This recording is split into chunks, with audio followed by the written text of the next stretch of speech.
ಇನ್ನು ಸಚಿವೆ ಲಕ್ಷ್ಮೀ ಹೆಬ್ಬಾಳಕರ್ ಅವರು ಕೂಡ ಮಾತನಾಡಿದ್ದಾರೆ. ಆ ಭಾಗದಲ್ಲಿ ಸಕ್ಕರೆ ಕಾರ್ಖಾನೆಯ ಮಾಲೀಕರುಗಳು ಕೂಡ ಹೌದು. ಇವರೆಲ್ಲರೂ ಏನು ಹೇಳ್ತಾರೆ ಅಂತಕ್ಕಂಥದ್ದು ಬಹಳ ಮುಖ್ಯ. ಕಬ್ಬಿಗೆ ನಿಗದಿತ ಬೆಲೆಗೆ ಆಗ್ರಹಿಸಿ ರೈತರ ಪ್ರತಿಭಟನೆ ಜೋರಾಗಿದೆ ಬೆಳಗಾವಿನಲ್ಲಿ. ಅವರದ್ದೇ ಜಿಲ್ಲೆ ಲಕ್ಷ್ಮೀ ಹೆಬ್ಬಾಳಕರ್ ಅವರು ಪ್ರತಿಕ್ರಿಯೆಯನ್ನು ಕೊಟ್ಟಿದ್ದಾರೆ.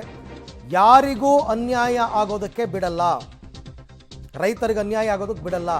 ಕಬ್ಬಿಗೆ ನಿಗದಿತ ಬೆಲೆಗೆ ಆಗ್ರಹಿಸಿ ರೈತರ ಪ್ರತಿಭಟನೆ ಏನಿದೆ ಹೋಗಿ ಅಟ್ಲೀಸ್ಟ್ ಆಯಾ ಜಿಲ್ಲೆಯಲ್ಲಿರ್ತಕ್ಕಂಥವ್ರು, ಈಗ district incharge minister Satish Jarkiholi ಅವರಾಗಲಿ, ಲಕ್ಷ್ಮೀ ಹೆಬ್ಬಾಳ್ಕರ್ ಅವರಾಗಲಿ, ಮೊದಲು ಪ್ರತಿಭಟನಾ ಸ್ಥಳಕ್ಕೆ ಹೋಗಿ ರೈತರ ಜೊತೆ ಮಾತಾಡಿ.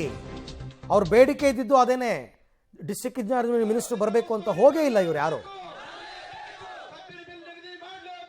ನಿರಂತರವಾಗಿ ನನ್ನ ತಮ್ಮ ಮತ್ತು ಮಗ ಅವರ ಸಂಪರ್ಕದಲ್ಲಿದ್ದಾರೆ. ಜಿಲ್ಲಾ ಉಸ್ತುವಾರಿ ಸಚಿವರು ಮಾತನಾಡ್ತಾ ಇದ್ದಾರೆ.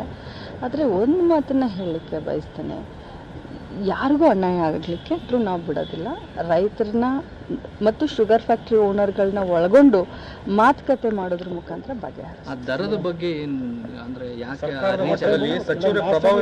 ನಾನೀಗ ಏನಾದರೂ ಅದನ್ನು ಮಾತಾಡಕ್ಕೆ ಹೋದರೆ ಅದು ಬೇರೆ ರೀತಿ ಆಗುತ್ತೆ.